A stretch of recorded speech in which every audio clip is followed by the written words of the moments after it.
how would you respond to someone that says, I'm allergic to green tea or caffeine or any of the ingredients in some of our products? Well, the number one question I'll often ask as a healthcare um, person is, what do you mean by allergic? Tell me a little bit about your reaction. And if they're telling me it's something like a rash or they itch or their stomach gets upset, any of those types of things, we'll have one conversation.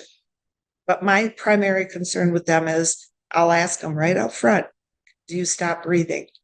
Do your lips swell up and do you stop breathing?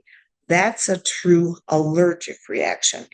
If that is the case, then in that case, I would not have someone take one of our products, because no matter how much is there, that component of something can create an issue. But for most people, when they're saying they're allergic, they're just literally having a sensitivity to it. And oftentimes it's because their body is not in balance. And so adding in sometimes healthy components start shifting those things. And we'll address that in a couple of minutes when we talk a little bit about what actually happens with our products. Okay.